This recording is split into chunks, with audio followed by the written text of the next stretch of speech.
Bonjour à toutes et à tous, on se retrouve aujourd'hui pour un test comparatif produit.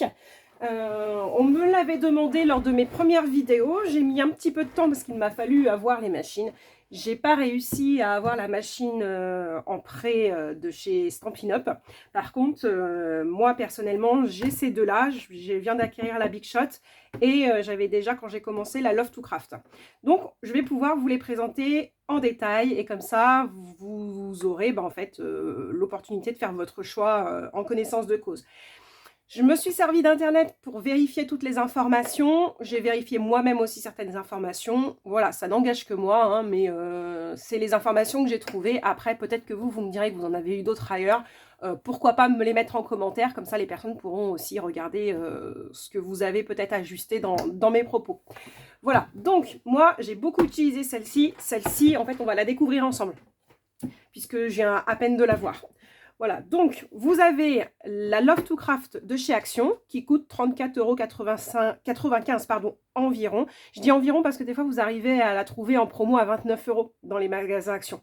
Ce qui est plus compliqué, c'est de la trouver en fait, celle-ci. C'est là où ça pêche un petit peu. Il y en a de temps en temps chez Action, ça arrive sur une semaine ou deux. Il faut être là au bon moment pour les choper et ne pas assister à la rupture de votre action. Donc là, c'est voilà. Un choix à faire si vous la trouvez, de la prendre ou non. Vous pouvez la trouver beaucoup sur les sites de revente en ligne aussi. Attention, il y en a beaucoup qui la revendent beaucoup plus cher qu'elle ne l'est. Donc voilà, ne vous faites pas avoir, hein, c'est 35 €, c'est pas plus cher que ça. Ensuite, vous avez ici à côté la Big Shot de chez Sizzix. Sizzix, c'est la marque, entre guillemets, je vais dire de référence, mais il y en a d'autres, hein, du scrapbooking. Celle-ci, vous la trouvez approximativement à 135 €. Édition limitée comme celle-là, de base en neuf, vous l'avez environ à 170 €. C'est les tarifs à peu près que j'ai trouvé. À savoir que sur ces modèles-là, vous pouvez avoir des fois aussi des promotions. Donc, vous pouvez avoir des petits kits avec moins d'options, moins de choses, voilà. Et là, vous pouvez la trouver des fois même à 100 € en neuf. Pareil, sur les sites de revente en ligne, vous arrivez à la trouver d'occasion. Moi, celle-ci, c'est une occasion et je l'ai trouvée pour vraiment pas cher, avec tous les accessoires. Et du coup, je me suis dit, je vais l'acquérir pour vous et puis on va faire le test. Et puis moi, du coup, en connaissance de cause, je saurai laquelle des deux je vais conserver et peut-être celle que je remettrai en vente ou peut-être même que je conserverai les deux. Voilà, on verra ça peut-être ensemble. À la fin, je me serai peut-être décidée en faisant le test avec vous. Donc, on va commencer par la taille. Souvent, c'est les questions qu'on me pose. Donc là, on est sur deux machines qui fait de la découpe pour du format A5. À savoir que pour celle-ci, il n'existe pas autre chose. Celle-ci, vous pouvez avoir ce qu'on appelle la Big Shot Plus, c'est-à-dire format A4. Et là, vous l'avez pour 220 € approximativement. Donc ça, il faut savoir qu'elle existe en A4. Ça peut être pratique quand vous commencez à faire des gros projets. Des fois, on est un peu limité quand on commence à faire certains projets de certaines tailles. Quand vous avez des cartes carrées un peu plus grandes, ça peut se compliquer avec ces deux machines-là. Donc, on va passer forcément à la taille. Donc là, la taille, vous avez une machine ici qui fait 16 cm ici de largeur, contre l'Action ici qui fait elle 15,5 cm de là à là. Donc vous avez 0,5 de différence entre les deux. Ça peut jouer pour certains classeurs d'embossage. On verra après. Ensuite, vous avez ici, dans cette longueur-là, alors par rapport aux plaques, là je vais les prendre par rapport aux plaques, donc je vais vous les montrer. Alors, vous avez, voilà, ça c'est la plaque Sizzix, là c'est la plaque Action. Donc là, ces deux plaques, vous voyez, elles n'ont pas du tout la même taille, hein. Je ne sais pas si vous le voyez bien dans la vidéo, mais voilà. Donc là, la plaque Action, elle fait 15 cm, donc 0,5 de moins que la plaque pour que ça puisse passer facilement et que ça ne casse pas. Et vous avez 19,5 du début jusqu'à la fin. Ensuite, à côté, vous avez la plaque de la Big Shot. Et celle-ci, elle fait 15,5, donc pareil, 0,5 de moins que la machine. Et là, vous avez une longueur de 22,5. Elle est légèrement plus grande, hein. Là, vous avez un peu plus voilà, d'amplitude de travail. Ce qui peut être utile quand vous travaillez sur des feuilles d'album. Voilà. On peut toujours, avec l'action, voilà, faire on va dire une petite préparation, un petit mix pour arriver à faire du grand format. De toute façon, souvent, les classeurs d'embossage, vous verrez, ils ont une taille qui correspond, en tout cas, elle dépasse rarement les 20 cm. Donc, vous n'avez pas forcément la nécessité, mais Ça peut permettre de mettre plusieurs dies en même temps sur plusieurs feuilles et de faire un seul passage au lieu de revenir faire plusieurs passages avec la plus petite. Voilà ce qui peut changer sur ces deux machines-là au niveau des plaques. Deuxième question qu'on m'a beaucoup posée aussi, c'est le poids de la machine. Alors, je m'explique pourquoi, parce que quand vous êtes chez vous, effectivement, très pratique, elle reste sur une table si vous avez bien organisé votre scrap room. Voilà, elle est dans un coin, elle ne bouge plus, et là, pas de souci. Mais il se peut que vous alliez faire du scrap ailleurs, et là, il faut l'embarquer. Et effectivement, au niveau du poids, on n'est pas du tout sur la même catégorie. On a la machine Action qui fait 3,4 kg approximativement. Alors, pas évident de trouver exactement les vrais poids. Je n'ai pas voulu les peser parce que je ne suis pas sûre que ma machine supporterait le poids et me le donne vraiment avec certitude. Et puis, vous avez celle d'à côté qui est à peu près 4,5 kg.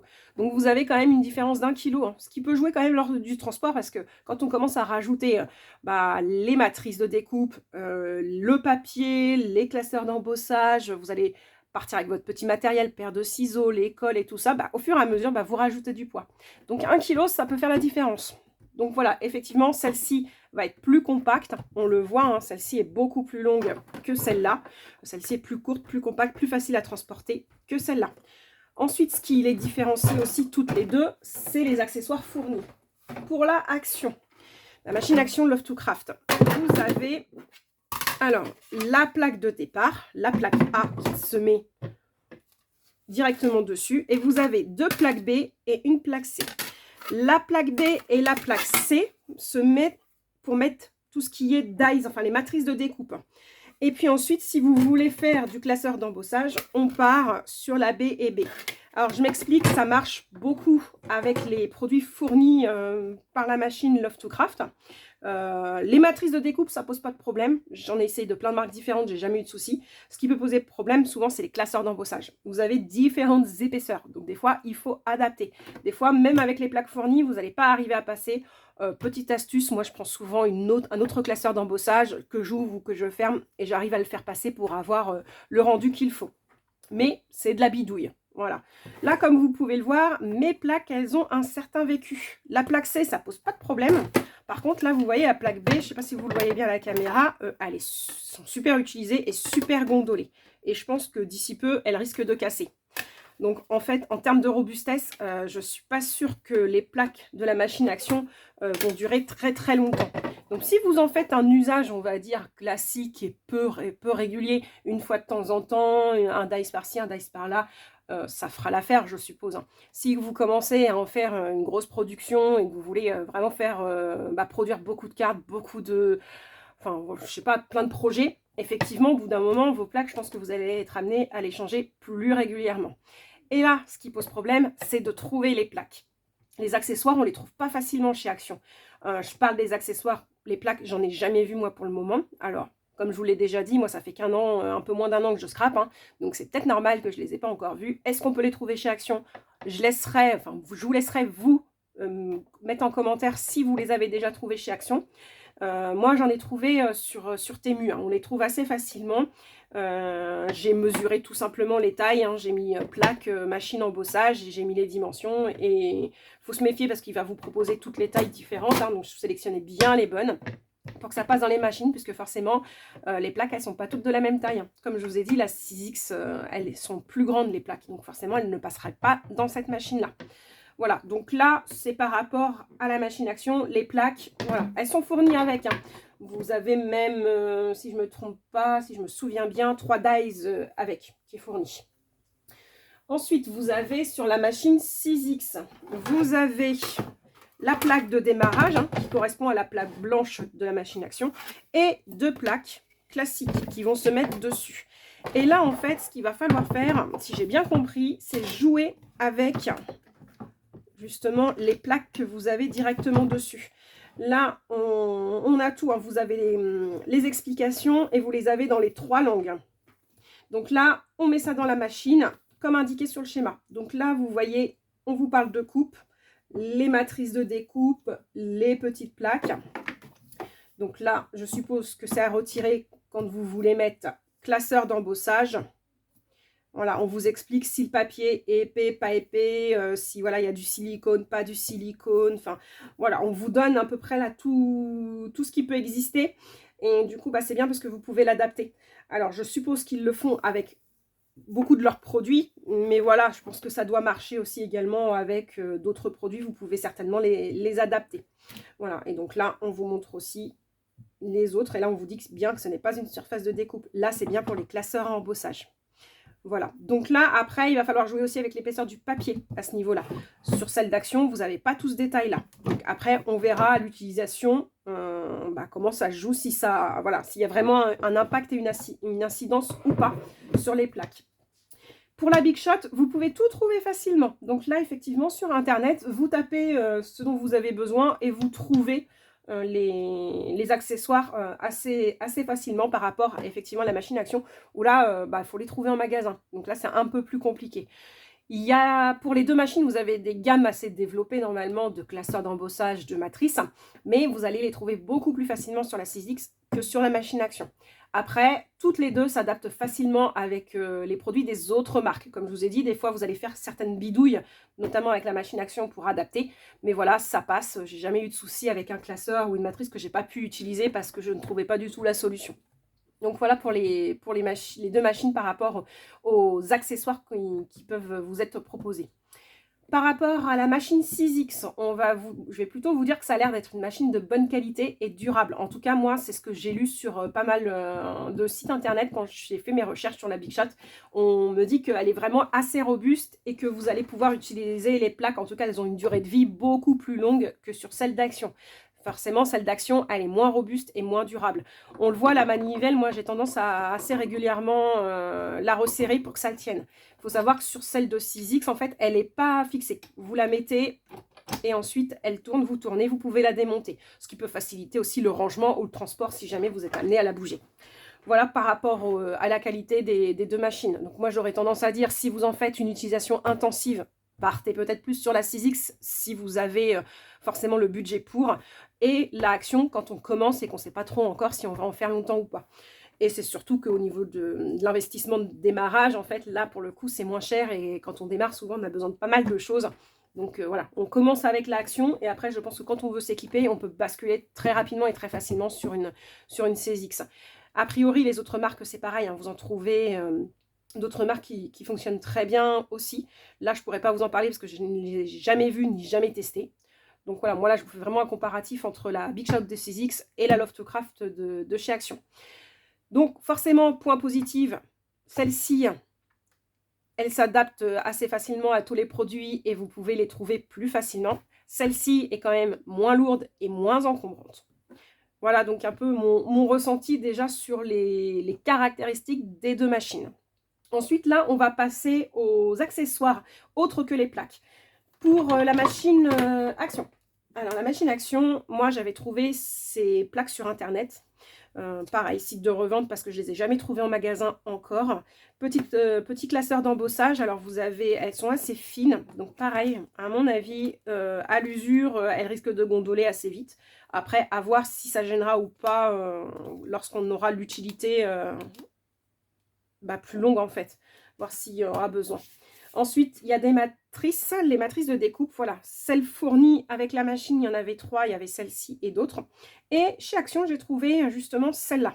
Alors, elles sont fournies sous blister, hein. Ça, c'est moi qui les rajoutées. On trouve ça facilement sur Temu. C'est je vais y arriver, j'y arrive plus. La pochette en plastique et vous avez ici la plaque aimantée qui vous permet de maintenir les dies dessus.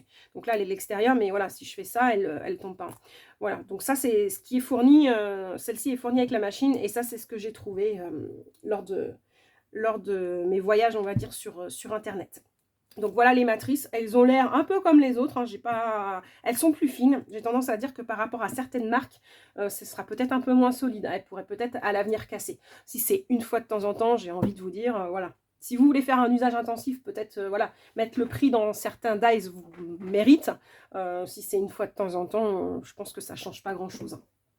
Pour la machine 6X, donc voilà ce que j'avais trouvé. Donc moi j'avais trouvé ce classeur d'embossage qui correspond un peu en fait à celui d'Action. Vous avez un côté un peu plus fin et un petit peu plus dur. Donc là on sent quand même que c'est solide. On est sur un classeur fin. Mais j'avais trouvé également un classeur un peu plus épais. Donc là en fait ce qui change c'est qu'il y en a un, c'est ce qu'ils appellent les classeurs d'embossage 3D. Et l'autre c'est juste de l'embossage classique. Et donc là, forcément, c'est beaucoup plus épais. On voit la tranche. Et là, ça peut poser problème ici parce que vous avez pile poil, en fait, la dimension. Et puis, au niveau de l'épaisseur, eh ben, il va falloir jouer, en fait, avec les plaques et avec un autre classeur d'embossage pour arriver à faire quelque chose. Alors que là, la machine, techniquement, le prévoit puisque c'est la marque Sizzix. Pareil, j'avais trouvé ces dies-là qui sont de la marque Sizzix. Et donc, effectivement, par rapport à d'autres dies, je les sens un peu plus costauds, un peu plus épais. Après, voilà, à voir dans la durée, l'utilisation, si ça change réellement quelque chose ou pas, ou si elles vont s'abîmer au même rythme que les autres. Là, je ne pourrais pas vous dire, parce que j'ai pas de recul, voilà, j'ai pas assez de recul pour pouvoir vous dire, effectivement, elles sont plus solides ou non, elles sont pas plus solides. Donc, voilà ce qu'on peut trouver. C'est vrai que chez Sizzix, alors, Sizzix, on les trouve en ligne, mais vous en trouvez aussi des fois chez Nose. Alors, chez Nose, il y a souvent des arrivages tous les ans, un peu, je pense que c'est les fins de collection, quand ils renouvellent, et puis vous les avez à petit prix. Donc, moi, pour le moment, Sizzix, je les ai trouvés que comme ça. Je les ai pas achetés en ligne, vraiment sur un site qui va revendre du Sizzix. Donc, voilà pour les deux machines. Maintenant, ce qu'on va peut-être pouvoir faire, c'est passer un test. Donc là, ce qu'on va faire, c'est que je ne vais pas du tout utiliser les matrices ni de l'un ni de l'autre, sinon ça serait trop facile. On va utiliser une matrice quelconque que j'ai trouvée qui n'a aucune marque. Donc là, la matrice de découpe, ça va être celle-ci. Je vais utiliser du papier pailleté. On sait très bien que le papier pailleté, c'est un peu compliqué à découper. Donc, on verra du coup si ça passe bien ou pas sur la machine. Donc, on va tester. On va commencer peut-être par l'Action. Allez, on commence par l'Action.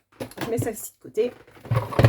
Et donc là, je prends ma plaque A, ma plaque B. Donc ça va là. Je mets ma feuille et ma matrice de découpe. Je remets l'autre plaque B dessus. Alors non, je me suis trompée, forcément. Il faut que je sois en caméra pour que je me trompe. C'est la plaque C qu'il faut pour les matrices.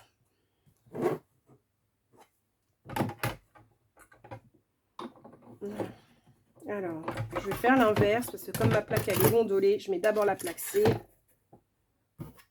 et ensuite ma plaque B. Et là, je donne un tour de manivelle. Alors, il faut bien que je la cale. Voilà. Donc là, c'est pas trop dur. On sent que ça s'adapte assez facilement. Je passe qu'un seul coup volontairement pour voir si ça passe bien ou pas. Et donc là, voyons voir. Et bah ça a l'air d'aller. Honnêtement, ici c'est peut-être pas totalement bien découpé, mais non, ça va. Franchement, ça part facilement. Donc là, on a la découpe qui se fait plutôt bien. Là, il faudra terminer par retirer ce qui gêne. Hop, voilà. Donc, a priori, moi, j'avais lu que pour certains matériaux, la machine Action, c'est pas la plus adaptée. Tout ce qui est... alors, moi, j'en ai pas, donc je peux pas vous faire le test, mais tout ce qui est cuir, tissu, feutrine, mousse, a priori, c'est un peu plus compliqué avec la machine Action. Donc, pour ceux qui ont déjà utilisé, je vous laisse me mettre un petit commentaire pour me dire quel est votre ressenti, ce que vous en avez pensé. Donc, voilà pour la machine Action. Donc, on va la mettre de côté et on va refaire le même test. Hop. Avec la machine Sizzix. Donc là, on va la découvrir ensemble. Comme je vous ai dit, je ne l'ai jamais utilisée. Le but, c'était de voir avec vous si c'était assez clair ou facile d'utilisation. Donc là, en fait, on voit qu'il parle de matrice très fine pour couper. Et là, on est bien sur des dies. Je pense que derrière, on n'est plus du tout sur ça. Derrière, on est sur des classeurs. Alors là, on a pour du gaufrage, des textures, des bandes décoratives, textures. Donc effectivement, on est bien sur la première. Et là, il précise bien que ce n'est pas une surface de découpe. Donc on pense à mettre sa première plaque dessus. Alors, ce qui est bien, c'est que là, c'est plutôt facile par rapport à la machine action. Je ne sais pas si vous vous rendez compte, sur la machine action, je devais quand même tenir, c'était moins facile. Là, comme vous avez du recul, vous pouvez la poser directement sans avoir besoin de tenir. Je pose mon papier, ma matrice de découpe. Je remets ma plaque dessus. Hop. Alors, j'aurais dû le faire dans l'autre sens. Bon, c'est pas grave. Hop. Je ne sais pas si vous voyez bien, j'espère. Hop. Et je donne un tour de manivelle. Très simple. Honnêtement, c'est pas du tout dur. Alors, voilà. Maintenant, à voir au niveau du rendu. Et ben, regardez, ça part tout seul. Ah, là, oui, là c'est un peu dur, mais ça va aussi. Hop.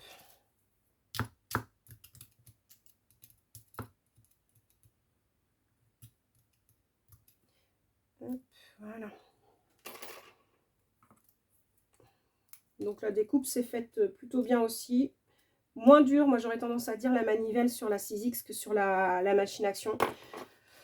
Voilà, si je reprends hop, les deux, on est vraiment sur le même, la même découpe. Il n'y a vraiment pas de problème. Voilà, donc là j'ai pris quand même volontairement quelque chose d'assez fin hein, pour voir si au niveau du résultat on y était ou pas. Effectivement, on y est plutôt bien. Voilà. Moi, j'aurais tendance à dire qu'effectivement, je mettrais un petit plus sur la Big Shot de 6X parce qu'elle est moins dure au niveau de la manivelle, c'est moins dur à tourner et le fait que la plaque puisse tenir toute seule sur la machine sans avoir à tenir et la plaque, et le papier, et la matrice et tout ça, c'est quand même beaucoup plus pratique. Donc, mon verdict final, je suppose que ça va être la machine 6X pour rester à la maison, pour garder tout ce qui est précision et robustesse de la machine. Et la petite machine action quand il faut aller scraper chez les copains, copines, lors des crops ou ce genre de choses et que vous voulez emmener votre machine. Voilà, la Love to Craft fera largement l'affaire, je pense, sur place. Mais effectivement, la 6X étant un petit peu plus lourde, j'aurais tendance à dire celle-ci reste à la maison et l'autre, elle part avec moi. Voilà, j'espère que j'ai répondu à toutes vos questions sur cette machine, sur ces machines-là, ces deux machines-là. Si vous en avez d'autres, n'hésitez pas à les mettre en commentaire. Je pourrai vous en faire une réponse en testant si vous avez besoin que je teste autre chose.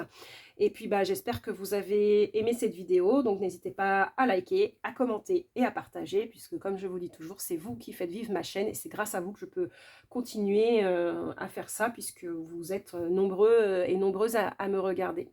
Voilà, je vous souhaite une bonne journée et je vous dis à bientôt. Au revoir.